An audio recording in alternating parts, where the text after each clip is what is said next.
Hello everyone, welcome to Studynetic. मैं हूं पूजा मेहता और मेरे यूट्यूब चैनल में आप सभी प्यारे प्यारे बच्चों का स्वागत है। बच्चों, क्लास 12 के अकाउंट्स के एमसीक्यूज पढ़ने वाले हैं। 10 एमसीक्यूज मैं आपको बताने वाली हूं। इन एमसीक्यूज को करने के बाद आपकी प्रैक्टिस बनेगी और आपको पता चलेगा कि किस तरह के क्वेश्चंस आपको एग्जाम में आ सकते हैं।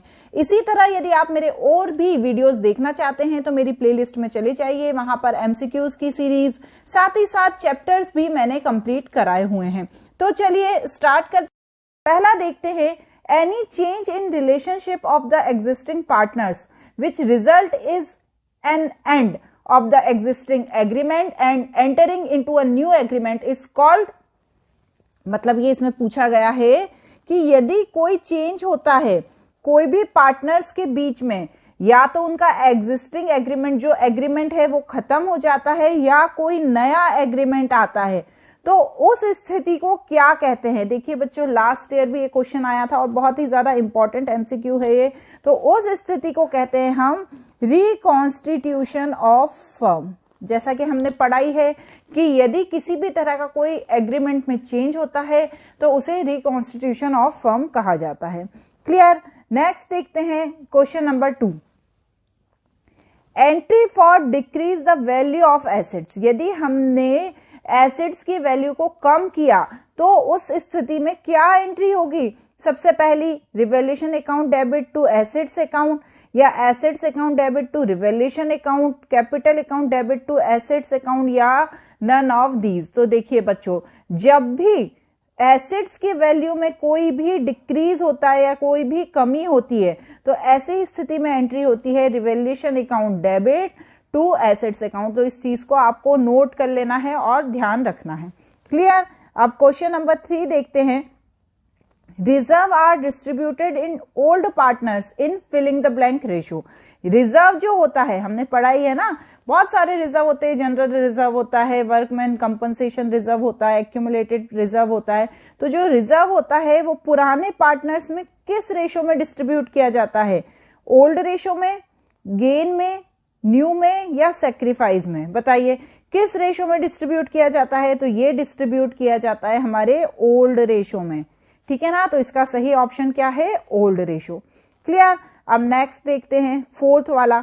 Hardeep and Sandeep are partner sharing profit in the ratio is 4:1। They decided to share profit equally. 1 April 2021 their balance sheet as at 31st March 2021 show as a balance of advertisement suspense is 20,000. Pass the necessary journal entry at the time of change in profit sharing ratio. यहां पर बताया गया है कि हरदीप और संदीप क्या है, partner हैं और वो 4:1 में अपना प्रॉफिट शेयर करते हैं। अब उन्होंने डिसाइड किया कि भैया वो प्रॉफिट शेयरिंग रेशो चेंज करेंगे और क्या करेंगे, इक्वली शेयर करेंगे। तो उन्होंने क्या किया, अपना जो एडवर्टाइजमेंट सस्पेंस अकाउंट है था जो 20,000 का, उसको सेट किया। अब उसके लिए उन्होंने क्या किया, एक जनरल एंट्री करी। तो कौन सी जनरल एंट्री है वो आपको बताना है। देखिए सबसे पहले क्या किया, Hardeep capital account debit to Sandeep capital account 14,000 and 4,000, advertisement account 20,000। अब देखिए अमाउंट तो सही है। क्यों अमाउंट सही है, क्योंकि 20,000 को जब हम 4:1 के रेशो में डिस्ट्रीब्यूट करेंगे तो हमारा 16,000 एंड 4,000 आएगा। लेकिन एंट्री क्या ये सही है, देखते हैं नेक्स्ट क्या दी है। Hardeep capital account debit Sandeep capital account debit to advertisement suspense account 20,000। क्या ये एंट्री है। थर्ड क्या है, advertisement suspense account debit 20,000 to Hardeep capital account to Sandeep capital account 4090। ये तो कुछ भी एंट्री दे दी है। और नेक्स्ट है नन ऑफ दीज। ये कौन सा वाला है, डी ऑप्शन है, नन ऑफ दीज। तो आप बताइए इसमें सही एंट्री क्या होगी। देखिए क्या है सही एंट्री इसमें, इसकी सही एंट्री है Hardeep capital account debit Sandeep capital account debit to advertisement suspense account. ये कौन सा अकाउंट होता है, ये डिफर्ड एक्सपेंडिचर अकाउंट होता है जिसका खर्चा बहुत लंबे समय तक चलता रहता है। तो इसका सही ऑप्शन क्या है, बी। क्लियर। अब चलिए नेक्स्ट देखते हैं 5th वाला। Revaluation account is filling the blank in nature. अब जो रिवैल्यूएशन अकाउंट होता है वो रियल होता है, पर्सनल होता है, नॉमिनल होता है, या कोई सा भी नहीं होता है। बताइए आप सोचिए। रिवैल्यूएशन अकाउंट जो होता है ना बच्चों, वो होता है नॉमिनल अकाउंट। ठीक है, इसे याद रखिएगा और इसे नोट कर लीजिएगा। क्लियर। नेक्स्ट देखते हैं question number 6, the entry to be passed for adjustment of goodwill when there is a change in profit sharing ratio of partners without opening goodwill account. यदि एडजस्टमेंट, हमें गुडविल की adjustment entry pass करनी है तो हमें किस तरह से उस एंट्री को पास करना रहेगा। देखिए कहां पे करेंगे, सबसे पहली करेंगे sacrificing partners capital account debit to gaining partners capital account, gaining partner capital account debit to sacrificing partners capital account, gaining partner current account debit to sacrificing partner current account, या बोथ बी एंड सी। देखिए बच्चों, ये जो question है उसमें पूछा गया है कि यदि हमें गुडविल का एडजस्टमेंट करना है और उसके लिए हमें एंट्री पास करनी है तो हमें क्या एंट्री करनी होगी। तो वो हम क्या कर सकते हैं, हम ये बी वाली भी कर सकते हैं क्योंकि पार्टनर्स का कैपिटल अकाउंट भी हो सकता है या पार्टनर्स का करंट अकाउंट भी हो सकता है। तो इसका जो सही ऑप्शन है डी। क्लियर। अब नेक्स्ट देखते हैं क्या दिया हुआ है नेक्स्ट क्वेश्चन नंबर 7 में। P, Q and R are partners sharing profit and loss in the ratio of 5:3:2. Their new profit sharing ratio will be equal. Which partner has sacrificed and by how much? यहाँ पर simple सा आपको question को solve करना पड़ेगा कि P, Q और R हैं, उनका रेशो ये है। अब वो क्या करेंगे, आपस में इक्वली शेयर करेंगे। अब लेकिन किसने सेक्रीफाइस किया है हमें बताना है। तो हमें क्या करना है, सबसे पहले हम P का देखेंगे। तो P का कितना है, रेशो कितने हैं, देखिए तीनों के रेशो हैं 5:3:2। तो P का हुआ 5/10, Q का हुआ 3/10 एंड R का हुआ 2/10। क्लियर। अब हम क्या करेंगे, जो इक्वली है मतलब 1/3, 1/3 एंड 1/3, इनको माइनस कर देंगे। तो चलिए इनका एलसीएम निकालते हैं। 30, 15 - 10 इज इक्वल टू 5/30। ठीक है। अब इसके बाद क्या है, इसको निकालते हैं। 39 - 10 इज इक्वल टू -1/30। अब ये माइनस में आ गया तो ये क्या हो गया, गेन, और ये क्या था, सेक्रीफाइस। ये तो हमें पता ही है ना, पूरा चैप्टर हम पढ़ ही चुके हैं। और नेक्स्ट है 36 - 10 -4/30, ये क्या है, गेन। तो गेन किस किस का हुआ, Q और R का गेन हो गया। क्लियर। तो यहां पर क्या लिखेंगे अपन, देखिए इसका जो आंसर होगा वो क्या होगा, इसका सही ऑप्शन आएगा हमारा ऑप्शन बी। क्यों, क्योंकि जिसने सेक्रीफाइस किया है उसको बताना है। तो सेक्रीफाइस किसने किया है, P ने किया है। तो हमारा सही ऑप्शन है P, 5/30। ये निकला ना, जिसने सेक्रीफाइस किया, और इन दोनों ने तो गेन किया है। क्लियर, समझ में आया। नेक्स्ट देखते हैं।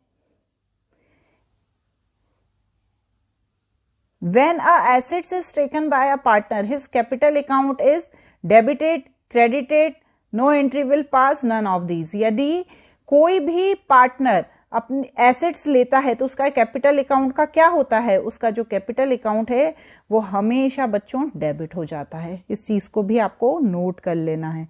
नेक्स्ट क्या है, X, Y and Z are partner sharing profit and loss in the ratio is 5:4:1. Calculate sacrificing or gaining share for the each. If Z acquire 1/3 of share X and 1/2 मतलब half share of Y। ठीक है। तो इसको कैसे देखेंगे आप, देखिए बच्चों, इसको भी सॉल्व करने का तरीका है, मैं यहां पर आपको बता देती हूँ। X ने कितना सेक्रीफाइस किया है, देखिए X का शेयर कितना है, पहले हम देखेंगे X का शेयर कितना है 5/10, Y का कितना है 4/10 एंड Z का कितना है 1/10। लेकिन यहां पर अभी सिर्फ बात किसकी हो रही है, X एंड Y की, X और Y की बात हो रही है। तो हम इन दोनों का ही देखेंगे। तो चलिए सबसे पहले मैं क्या लिखूंगी, X ने कितना किया 5/10 में से 1/10 पार्ट क्या किया, उसने सेक्रीफाइस किया, मतलब 5/100। Y ने क्या किया 4/10 का हाफ पार्ट सेक्रीफाइस किया। तो यहां पर क्या आया 4/10 20, लेकिन हमें इसको और इसको बराबर लाना है, तो हम इंटू 5 करके यहाँ पे कर देंगे 20 डिवाइडेड बाय 100। ठीक है, तो ये कितना हुआ 5 डिवाइडेड बाय 100, ये हुआ 20 डिवाइडेड बाय 100। तो अब हमसे पूछा क्या गया है क्वेश्चन में कि z को कितना मिला है, क्योंकि वो भी बताना है हमको, सेक्रीफाइस करने के अलावा z को कितना मिला है हमको वो भी बताना है। तो हम कैसे बताएंगे, z गेन इक्वल 5/10 प्लस 20 2/100, 2/नहीं 20/100, तो यहां पर क्या आएगा 25 डिवाइडेड बाय 100। तो हमारा जो सही ऑप्शन है, हमारा सही ऑप्शन है यहां पर बी। कैसे, देखिए x ने सेक्रीफाइस किया 5/100, ये रहा, y ने सेक्रीफाइस किया 20/100, ये रहा, और z ने गेन किया 20/100, ये रहा।